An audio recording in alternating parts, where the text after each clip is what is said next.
Há vários anos, eu morava com meu ex-namorado. Tínhamos acabado de nos mudar para uma casa de 2 quartos e começamos a fazê-la sentir-se como um lar. Transformamos o quarto dos fundos em um escritório, já que a casa tinha apenas um banheiro e só era possível chegar até ele passando por esse quarto. Muitas vezes, nossos amigos dormiam no sofá, e não gostávamos da ideia de eles precisarem entrar no nosso quarto para chegar ao banheiro durante a noite. Isso parecia constrangedor e um pouco pessoal demais. Já estávamos morando na casa há cerca de 1 mês quando esse incidente aconteceu. Meu ex estava fora com seus amigos de trabalho, deixando-me sozinha em casa naquela noite. A casa estava quieta, e eu estava me acomodando para uma noite típica sozinha. Passei o início da noite assistindo TV e comendo comida delivery. Ocasionalmente, ouvia sons estranhos, como rangidos e batidas, mas sempre que tentava me concentrar neles para descobrir o que eram, os sons paravam. Quando ficou mais tarde, decidi subir para usar o computador por um tempo antes de ir para a cama. Naquela época, nossa linha telefônica ainda não estava instalada e eu usava um celular pré-pago que havia ficado sem crédito, então não podia ligar para ninguém ou entrar em contato com alguém enquanto estava sozinha em casa naquela noite. Eu estava sentada no quarto dos fundos, com apenas uma pequena luminária acesa, que emitia um brilho fraco, deixando o quarto bastante escuro. Estava focada digitando no meu laptop quando, de repente, ouvi aqueles ruídos estranhos novamente.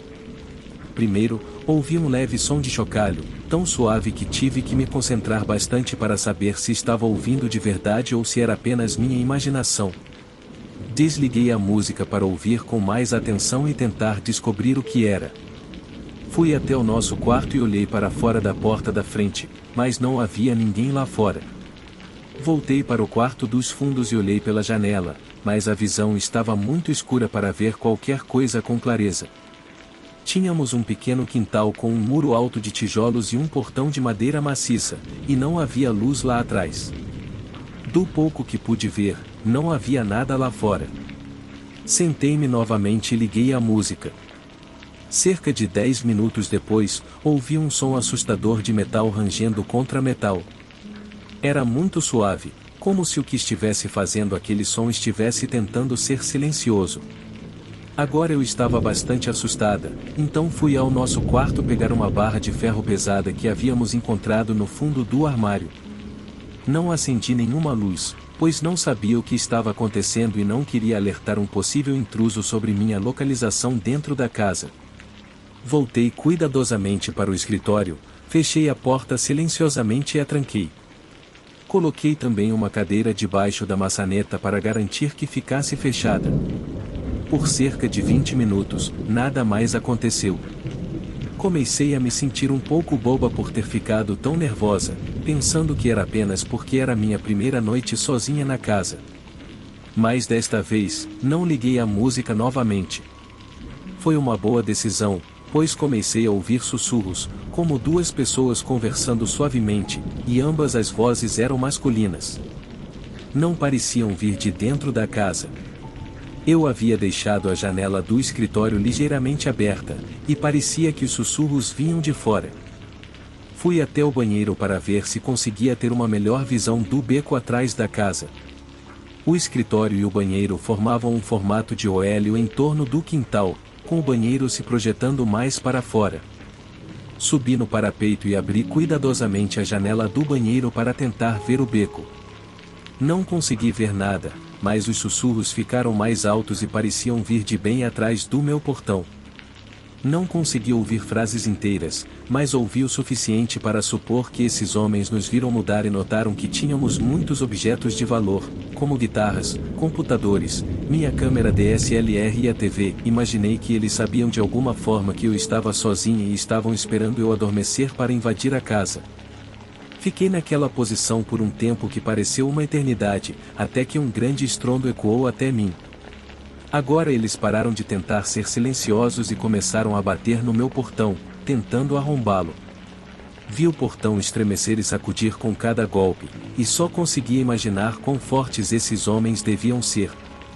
Eu sou uma mulher pequena e estava apavorada, assistindo meu portão lutar contra a pressão. Sentei-me lá, segurando a barra de ferro, tentando pensar em um lugar onde eu pudesse me esconder deles. De repente, uma luz forte me cegou. Entrei em pânico e me escondi, pensando que eles estavam iluminando a parte de trás da casa com uma lanterna. Mas então ouvi latidos e gritos. Quando olhei novamente, vi que a casa do outro lado do beco havia acendido um refletor. Ouvi resmungos e xingamentos, e então ouvi 2 conjuntos de passos correndo pelo beco. Fiquei trancada no quarto dos fundos até meu ex-namorado chegar, cambaleando, por volta das 4 da manhã. Não dormi nada naquela noite e, quando fui ao quintal de manhã, vi que meu portão estava pendurado por apenas uma dobradiça, tornando fácil passar pelo beco. Quando olhei para a parte de trás do portão, vi que o buraco da fechadura estava arranhado, como se alguém tivesse tentado forçá-lo a abrir. Se a casa do outro lado do beco não tivesse acendido sua luz, estremeço só de pensar no que poderia ter acontecido.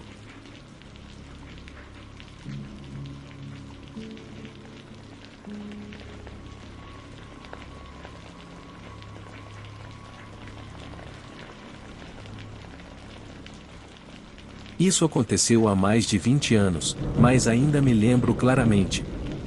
Meu filho nasceu prematuro, com 32 semanas. Tivemos sorte porque ele não teve muitos problemas e pudemos levá-lo para casa um mês depois. Ele precisava de oxigênio e cafeína para seu batimento cardíaco lento, mas, depois que chegamos em casa, coisas estranhas começaram a acontecer. Nosso gato não entrava no quarto dele, mesmo que, antes de ele nascer, eu sempre tivesse que tirar o gato de lá. Nosso cachorro se sentava no pé da escada e inclinava a cabeça, como se estivesse ouvindo algo. Às vezes, enquanto eu trocava a fralda do meu filho, eu começava a falar, pensando que o pai dele tinha entrado no quarto, mas, quando me virava, percebia que estava sozinha. Uma amiga deu ao meu filho um brinquedo Pequeabu do Big Bard, que dizia o Peekaboo ou quando você cobria e descobria seus olhos. O brinquedo se ativava sozinho o tempo todo, mesmo depois de eu colocá-lo em uma caixa no armário. Eu frequentemente sentia que não estava sozinha em casa. Meus pais nos deram um monitor de bebê chamado Angel Care como presente. O monitor tinha um pad que colocávamos embaixo do colchão e acionava um alarme se não detectasse movimento após certo tempo. Como nosso filho era muito pequeno, pesando apenas 5 libras quando veio para casa, o alarme frequentemente disparava.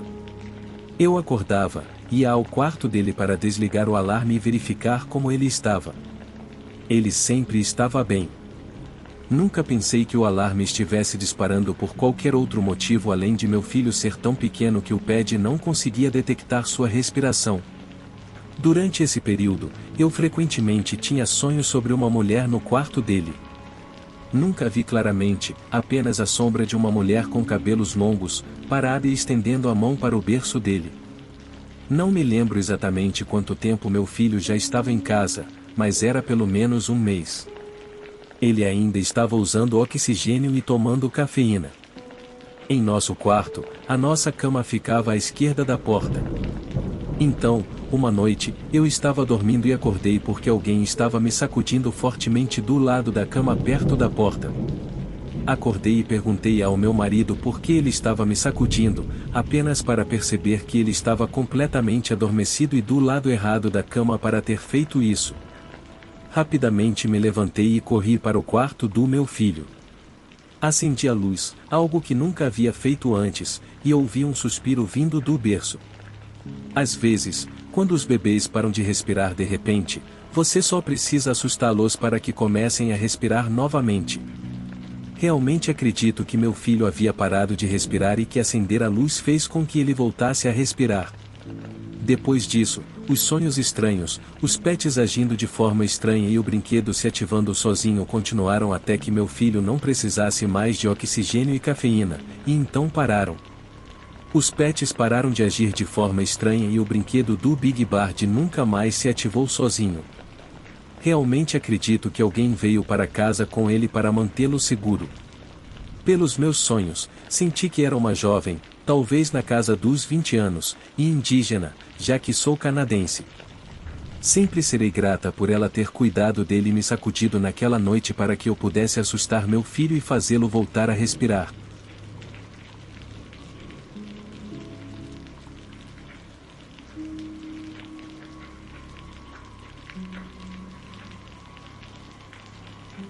Eu não percebi o quão sério isso era até ficar mais velho.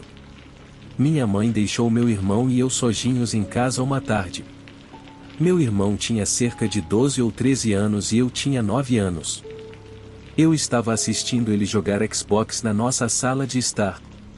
Ele estava com seu fone de ouvido e conversando com seus amigos. Então, houve uma batida na porta do nosso caramanchão. Corri para atender a porta sem verificar primeiro. Era um homem adulto que eu nunca tinha visto antes. A única coisa entre nós era a porta de tela, que não estava trancada. Ele perguntou: "Seus pais estão em casa?" Senti medo imediatamente. Era estranho ele estar batendo na porta do caramanchão, ou estranhos geralmente batem na porta da frente. Além disso, nosso caramanchão estava vazio e só tínhamos um carro, que minha mãe havia levado. Então, esse homem já sabia que meus pais não estavam em casa. Senti medo, embora não soubesse o porquê. Meu irmão, que estava na outra sala, veio à minha mente imediatamente. Nunca tive uma figura paterna, mas meu irmão sempre foi quem me fez sentir segura, a pessoa mais forte do mundo, alguém que poderia me proteger não importa o que.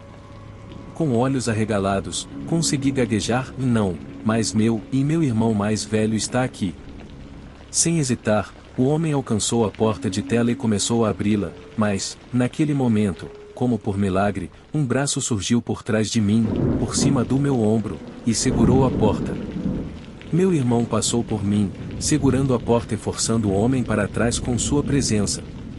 Ele saiu para o caramanchão e fechou a porta atrás dele. Então, o homem disse ao meu irmão que estava interessado em comprar um velho conjunto de balanços que tínhamos no nosso jardim da frente. Meu irmão disse que não estava interessado em vendê-lo. Depois, ele voltou para dentro sem dizer uma palavra para mim, colocou seu fone de ouvido de volta e continuou jogando. Sentei-me e continuei assistindo. A memória em grande parte desapareceu, mas, à medida que fiquei mais velho, percebi que foi uma das coisas mais assustadoras que já me aconteceram. É assustador, não por causa do que realmente aconteceu, mas por causa do que poderia ter acontecido. É inquietante pensar em como estávamos desatentos. Gosto de imaginar que o homem estava apenas planejando me trancar em um quarto, roubar a casa e ir embora.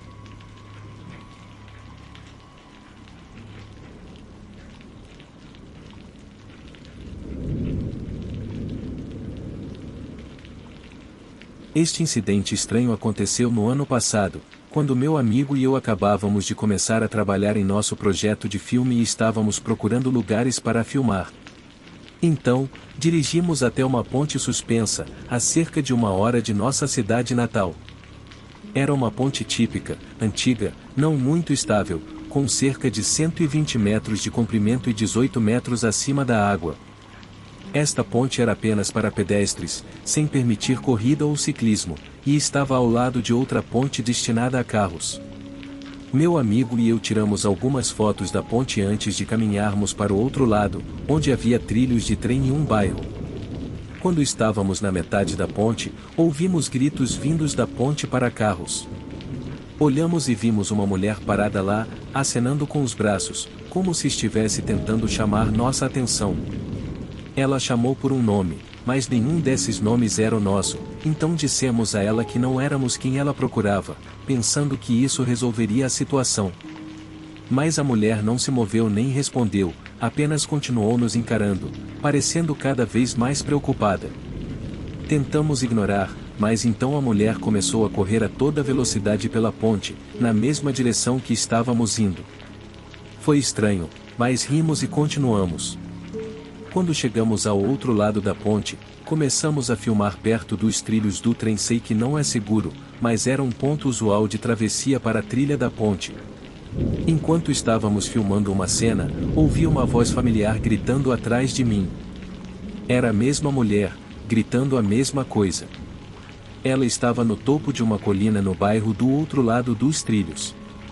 Gritamos novamente que não a conhecíamos e não éramos quem ela pensava que éramos, mas desta vez a mulher começou a correr em nossa direção. Agora estávamos assustados porque não entendíamos por que ela precisava tanto nos alcançar. Meu amigo e eu rapidamente pegamos nossas coisas e voltamos para a ponte suspensa. Embora soubéssemos que não deveríamos correr, andamos o mais rápido que podíamos, fazendo a ponte balançar. Parecia que nosso instinto de lutar ou correr estava tomando conta. Quando estávamos na metade da ponte, a mulher tinha alcançado o início dela. Ela ainda estava gritando, mas agora sua voz estava zangada. Virei-me para ver quão longe ela estava e vi que ela havia parado no início da ponte. Também notei que ela estava segurando algo atrás das costas. Mesmo que ela tivesse parado de correr atrás de nós, continuamos correndo pela ponte. Quando chegamos ao outro lado, olhamos para trás e vimos a mulher ainda parada lá, mexendo em algo nas mãos. Meu amigo pegou o telefone e começou a gravá-la. Assim que a mulher viu isso, ela se virou e foi embora. Nunca descobrimos por que ela nos perseguiu ou o que estava segurando na mão. Às vezes, me pergunto se ela precisava de ajuda. É estranho que, mesmo depois de dizermos várias vezes que não éramos as pessoas que ela estava procurando, ela ainda nos seguiu. Cerca de uma semana depois, tive dificuldades para dormir porque não conseguia parar de pensar sobre o que ela poderia ter querido fazer conosco.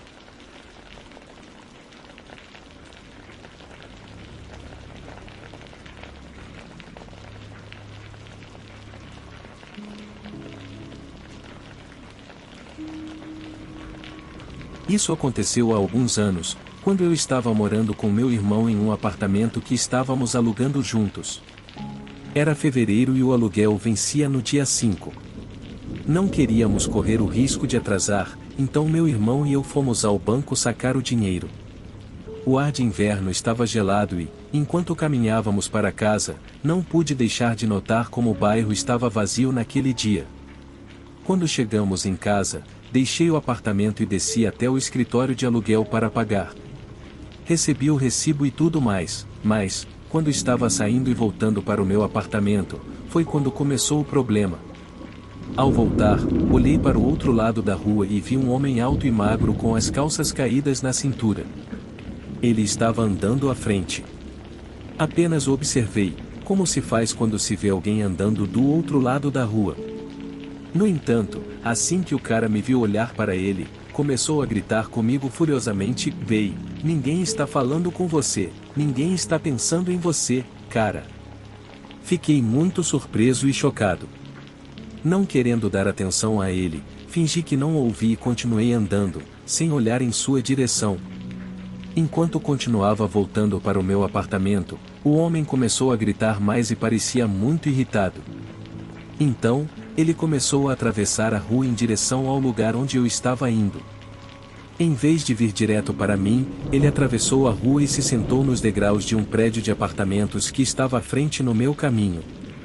Pude vê-lo me observando de lá, o que me fez sentir ainda mais desconfortável. Ele fez isso para que eu tivesse que passar por ele para chegar ao meu apartamento. Ele apenas ficou sentado lá, esperando eu passar. Estava completamente silencioso, mas parecia que ele poderia começar a gritar ou atacar a qualquer momento, o que me deixou muito nervoso. Meu coração estava acelerado e eu não conseguia parar de pensar no que poderia acontecer. Ele tentaria me atacar quando eu passasse por ele ou me seguiria até meu apartamento? Então, lembrei-me da entrada dos fundos. Decidi dar a volta pelo prédio e usar essa entrada para chegar ao meu apartamento. Contei ao meu irmão o que aconteceu e ambos concordamos que deveríamos chamar a polícia imediatamente. Então, foi o que fizemos. Ligamos para a polícia e eles levaram cerca de 7 minutos para chegar. Enquanto esperávamos, olhei pela janela do meu andar e vi o cara andando pela área. Ele parecia muito suspeito e continuava olhando para trás para ver se alguém estava observando ele. Eventualmente, a polícia chegou. Contei o que aconteceu e dei uma descrição do homem. A polícia concordou em fazer uma rápida verificação da área, mas não conseguiram encontrar o cara. Eles disseram que iriam ficar de olho, mas nada aconteceu depois disso. Agora, não sei quem era aquele homem, mas tudo o que sei é que, se meu apartamento não tivesse uma entrada dos fundos, as coisas poderiam ter terminado muito pior.